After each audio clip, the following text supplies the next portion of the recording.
You get home from being out for the day, and he's still sitting on the couch. The dishwasher door is open, you can see. The top rack is empty, but the bottom rack is still full.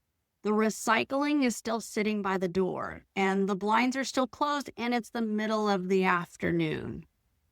Before you left this morning, you asked him to do a couple of things, and he's like, happy to do it. Go have fun. See you later. And when you get home, it's not done. And you think, where is the disconnect? You feel frustrated inside because you're giving everything you have to help him build his life back after aphasia. And watching him just sit there feels like he stopped trying at all. Nobody told you how to live a good life when your loved one has aphasia. You can. This is life beyond aphasia. We're talking today about 7 potential reasons someone is unable to start, finish, or explain where their day went. And the one that shows up the most in many of the couples that I work with and the comments that I read on social media, and the single detail that gives it away every time. I'll tell you exactly which one it turned out to be in this story and what actually got the dishwasher unloaded. This is the first of 5 episodes. This is episode 210. 4 more after this go into these areas in depth. I call this no more guessing, and it's built on 4 points, just like a diamond. The first point is observe. We're going to watch for the tell, not just the behavior. The second point is you're going to document. Write down what you actually saw, not what you assumed happened. This is where you put on your detective hat. You take your Sherlock Holmes magnifying glass and you look for clues. The third point is you're going to find the pattern. You're going to look at a pattern over several days, even a week, and not just in one afternoon. And then the fourth point is testing it. You're going to confirm what you're seeing. And you're not going to do this by confronting. You are just going to take your data and look at it and compare it to the 7 areas we talk about today. Once you do start seeing a pattern, and it could be more than one thing that's going on, you're going to have a name for it. And that's going to help you depersonalize what you are experiencing. Let's talk about a belief that can be keeping you stuck. This circumstance, the dishwasher, was exactly what Carol was living with. Carol's read was much like any other spouse's. He's not engaged. He doesn't care. He's saying he'll do something to placate me or get me off of his back. But here's what Carol didn't know yet as she was standing there looking at the half unloaded dishwasher. The dishwasher was not the root cause. It was the symptom. There are 7 different things that can be happening underneath all of it, and it's neurological, that results in the same kind of scene.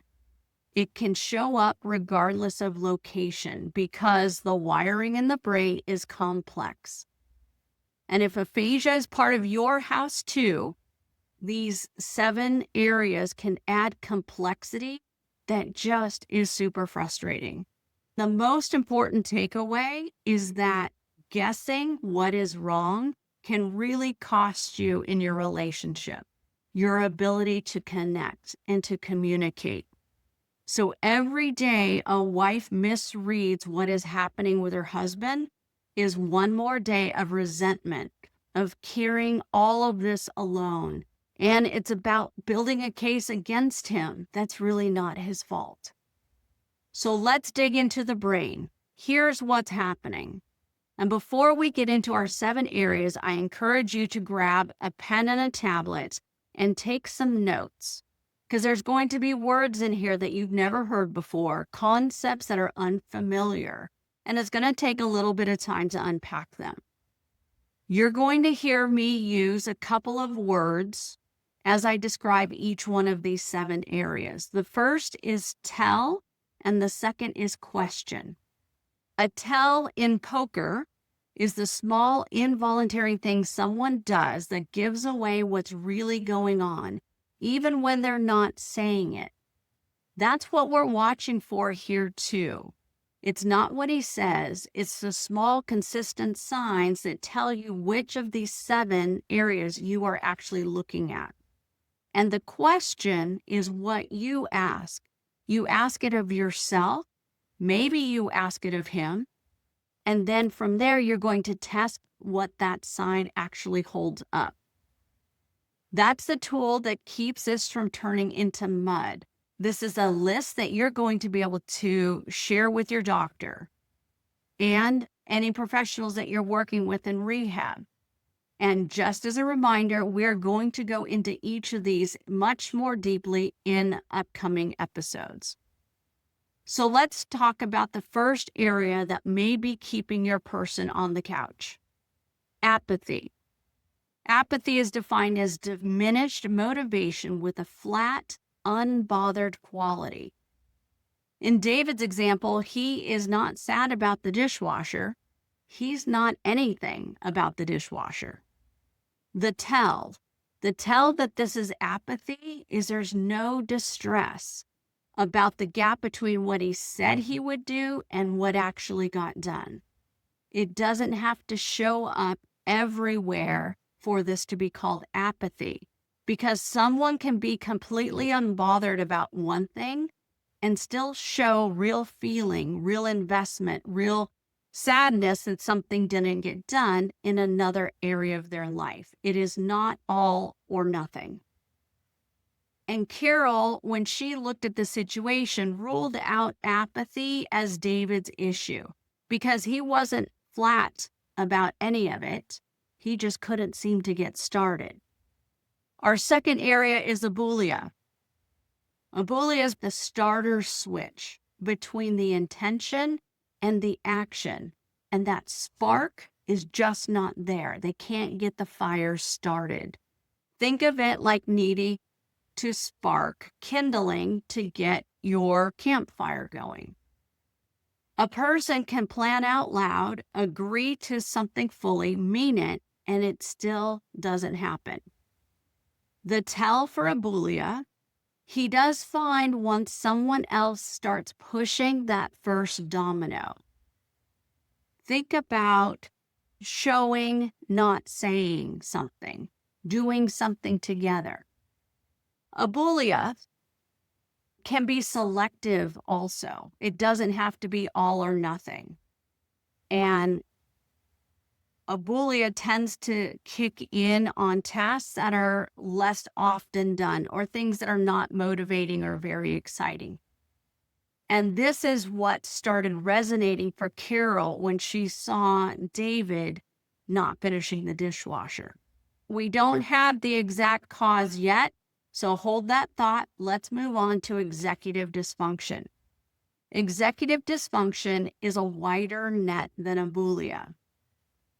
We'll describe it as getting off track, losing the thread, or steps getting skipped. And the tell for executive dysfunction, it often shows up in the middle of a task. It's not at the beginning of a task, and it's not about not wanting to do a task. We're going to get into the weeds on it on episode 214. So now you've heard 3 of the 7 areas, and I'll bet you've got a lot of thoughts rolling around in your head.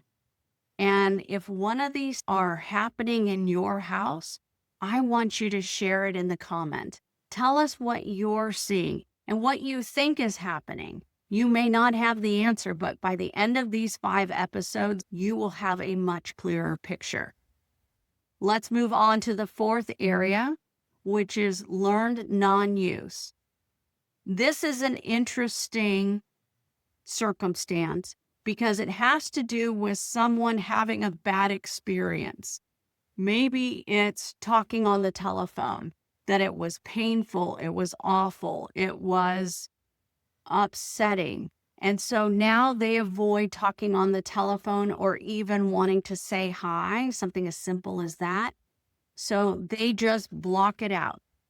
They have learned not to use that skill. So the tell for learned non-use is there's a history of visible frustration or failed attempts. And when that happens, then it goes straight to avoidance. And there's often an origin story. Somewhere you saw this happen. And then when it happened a second or a third time, that's when that avoidance really set in. Let's move on to learned helplessness. This is a bigger pattern that can sit underneath what we call learned non-use. It's not carelessness. It's about protectiveness. It's about a spouse or the care partner or a family member not wanting him to fail, wanting every interaction with friends, family in the community to go well, for him to be treated with respect and considered. And what goes with that is a protectiveness that doesn't allow them to struggle. This protectiveness does not allow them to grow, to figure out finally how to put some of those speech strategies into place. This also can happen inside rehabilitation. Each clinician has a different tolerance for how much they push their person that they're working with. So let's talk about the tell. The tell for learned helplessness, it spreads past one task. He's not avoiding the dishwasher. He stopped attempting things that were never actually the problem. So let's take any circumstance. Anytime he's invited to go out somewhere because he doesn't have the strategies in place and because you're being overprotective, he doesn't want to go. But learned helplessness in our story did not fit David either. His issue stayed contained to the task at hand. It wasn't spreading to other areas of his life. Learned non-use and learned helplessness are going to have their own episode, and we're going to compare and contrast, and you'll have a much clearer picture after that episode.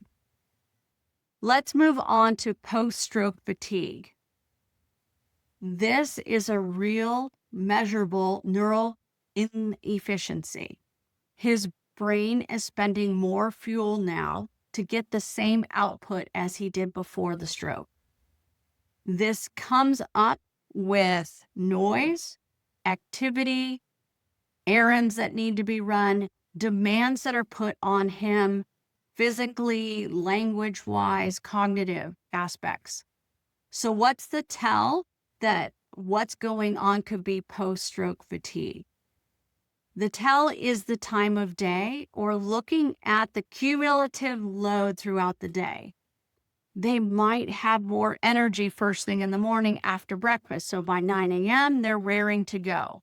But by 1 p.m., they are done. They need a solid nap and they need a quiet house. And because anything after that time, if they don't recharge, they have no get up and go. And the American Heart Association actually has guidance on this. They say that half of stroke survivors deal with real, lasting fatigue. And it's not the ordinary kind of tired. Brain imaging shows it runs through the same circuits that handle motivation and mood too. Do you see how the neuro wiring is complex and how every part relates to another? Neurofatigue is something we are dedicating a full episode to, so stay tuned. Now let's move on to the seventh area, depression. Depression is a mood disorder. The couch or the dishwasher, there's sadness attached to it. They have a realization or a knowing that they just can't do it. It's not an absence of doing it, it is a sadness, and it's that sadness that keeps them from moving forward. 3 things to watch for. He might say things or act like it's hopeless. Why bother to unload the dishwasher? It's just going to fill up again the next day. Or why bother? It doesn't matter. I don't want to eat anyway. It's going to be some words. It's going to be in the behavior. It's going to be just this overall type of sadness. He might be withdrawing emotionally, pulling back, not engaging. There could also be crying and sadness. So depression is different from our other 6 reasons for why he can be sitting on the couch. And this episode is not here to help you diagnose depression. Depression is something that needs to be managed medically. So if what you are seeing in your observations, what you're documenting, what you're testing, looks like it's depression, that is the phone call to the doctor. So let's review the 7 areas because we covered a lot of territory today. First, apathy. It's just flat. There's no distress either way. Ask yourself, does he seem bothered? And does that change depending on what the task is? Aboulia. Aboulia is that spark that once they get started, they can usually keep going and finish the task. So ask yourself, does it change once you help him get started? Executive dysfunction, they usually have a plan.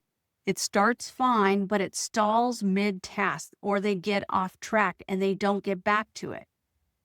Ask yourself, does he lose the thread partway through? Learn non-use.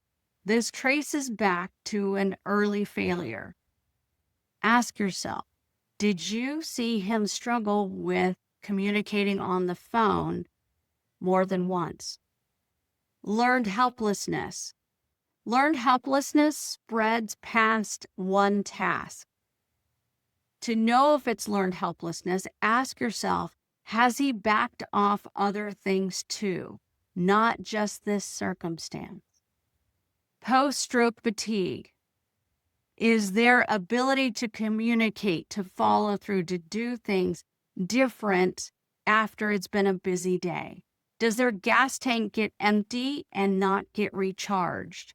Does their ability to do routine tasks on one day versus the next day fluctuate based on this fatigue? Start looking at what has gone on that day, what has been scheduled, what were the cognitive and language and emotional demands. And then the 7th area is depression. This comes across as sadness, of hopelessness, not just absence. Ask yourself, does he seem sad about it, or is it just gone? Matching the wrong explanation to the dishwasher getting emptied or not means you could be reaching for the wrong fix every time. And it's a new scramble every single day instead of figuring out what a system is that can help mitigate, make these circumstances better. So let's come back to David. Which was it that was impacting David and why that dishwasher didn't get empty? Well, over a week or a little bit more, Carol was watching for the tells instead of just the behavior. There was no sadness about the unfinished list. There was no specific fear or avoidance that he can name. And there was no history of a failed first attempt that would point to avoidance. So in David's circumstance, when he agreed to do the dishwasher, take out the recycling, and open the blinds in the living room, the reason he didn't do that, he got interrupted midstream. There was a phone call that came in, then the dog needed something, and he just never got back to it. So his default was just to go back and sit on the couch. And that's why the dishwasher was half emptied. But Carol first read this as he's not helping, he's not trying. Can you see how this can be really damaging to a relationship? Here's what I want you to do this week. And this is the 4th point in our diamond so that we are not guessing anymore. If apathy is the one you're watching for, Ask him, does it bother you that it didn't get done? And a flat, not really, is data towards apathy, and it's not defiance. If it's executive dysfunction, ask him, where did you get to? What happened that you didn't get back to it? And when he says about the dog in the phone call, then that's your first clue about that. So what's the move if it's executive dysfunction? Break the task into separate steps. Maybe a checkoff list is just enough to get the task to happen. Having him write it down or to copy it or to engage with that list in some way is helpful. Also, having alarms set could be helpful to have him check in and see, oh, how am I doing on my list? If it's abulia, is it hard for him to get started on a task? He says he wants to vacuum out the car, but it just never happens. Would it be a different result if you went outside with him, grabbing the shop vac in the garage, and then he takes over the task and finishes it? That's abulia. If it's learned helplessness, ask yourself, has he backed off things that were never actually the problem? And the move for this one is to pick one of those things and hold back on purpose. Let's say you're going out to eat, and normally you would order for him because he gets embarrassed, or you're worried he'll be embarrassed if he stumbles over his words and can't tell the wait staff what it is he wants to order. When the waitress comes up, smile and say, honey, what would you like? And then be quiet. Let him have the opportunity to struggle and try it out. See if you can break through that. If he is so accustomed to you ordering for him, because that's easier, it's faster for both of you, that's learned helplessness. We've got to break this cycle. If it's post-stroke fatigue for him, was he more tired when you guys went out to eat for dinner at 7 o'clock at night versus when you had lunch last week and he had much more energy and was more interactive? For David's specific pattern, here's a model. Observe, write down, look at the pattern, and then test it and see if you can have a conversation. Of course, this all depends on the level of your person's aphasia and what they understand. Make sure you pose it based on what they can understand and use yourself as a model so that it's not accusatory. Here's your next step. If you've come across this video and it is the middle of the night because you were Googling, he can't get off the couch after a stroke, I want you to know that we have 4 more episodes that are going to get into these 7 areas. And why it's important is because guessing wrong hurts your communication, hurts your connection. And here's also what I need you to know. Apathy and abulia are our next episode. And those two get mixed up the most, but we're really going to compare and contrast them. Then we have a full episode on learned non-use versus learned helplessness. We'll look at those side by side. And then post-stroke fatigue gets its own episode. And the last one is executive function, which is one of the more complex situations. But you're going to come away from that episode with a much better understanding and understanding what the next step is. These 5 episodes have been designed together to help you stop guessing so that you can work on communication, connection, function in your house. We'd love if you would leave a comment below. Tell us what's going on in your house. Give us a story because others learn from your experience. Thank you for joining me. This is your next episode right here on Aboulia and Apathy.